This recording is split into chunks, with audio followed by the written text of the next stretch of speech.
the treatment that Riley J. Dennis and Milo Stewart receive on YouTube through their comment sections and through response videos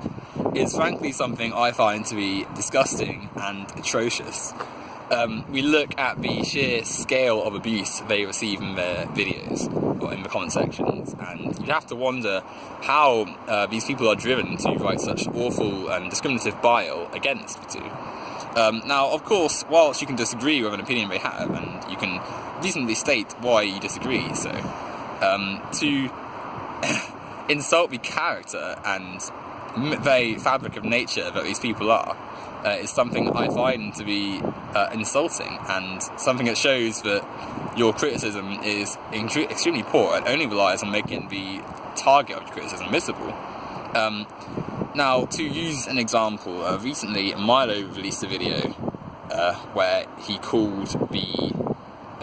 government lines and various administrative boards around trans issues where Trump has placed them under threat, so he's complaining. And as a result, in the comments, people just flock to try and write the most disgusting things about trans people, which in itself is massively transphobic, but including misgendering him,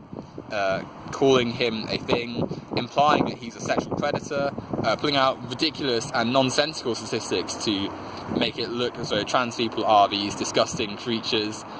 openly celebrating the fact that Trump is planning to discriminate against trans people through the government, and ultimately writing abhorrent and unpleasant things towards a person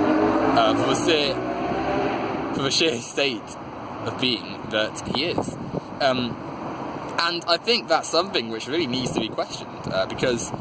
you can disagree with Milo all you want, and you can always expect to have reasonable disagreements in life, but to insult someone's state of being, to imply that someone is the worst of society, is something which really is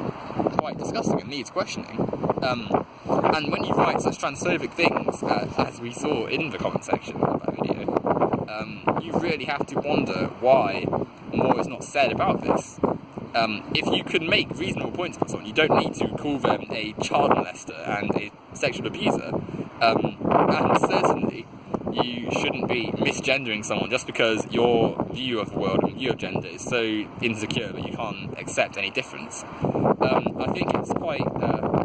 telling that so many people flock to dislike and disparage his comment section, because Milo is a target of a lot of abuse, and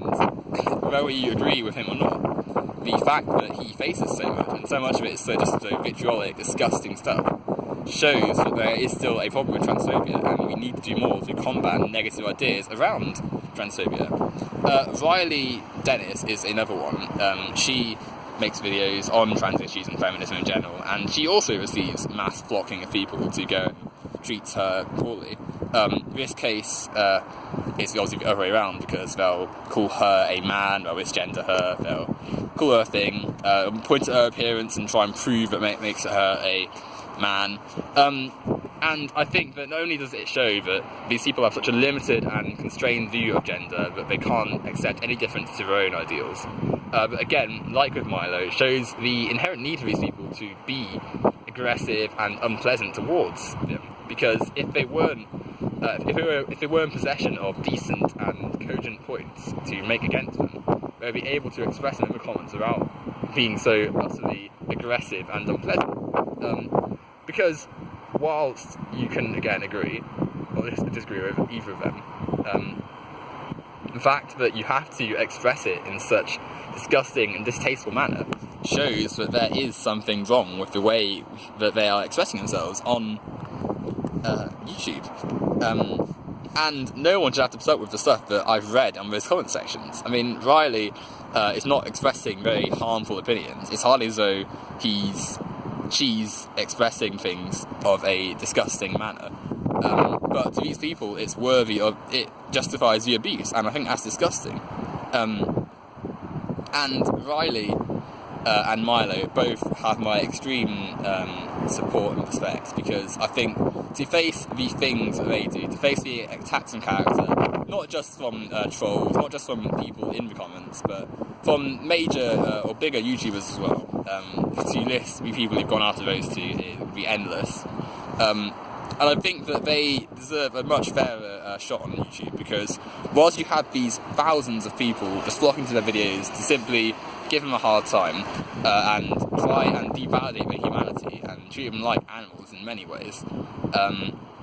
we have an inherent problem in YouTube, and we shouldn't be disregarding them simply because we have insecure feelings about gender and trans people.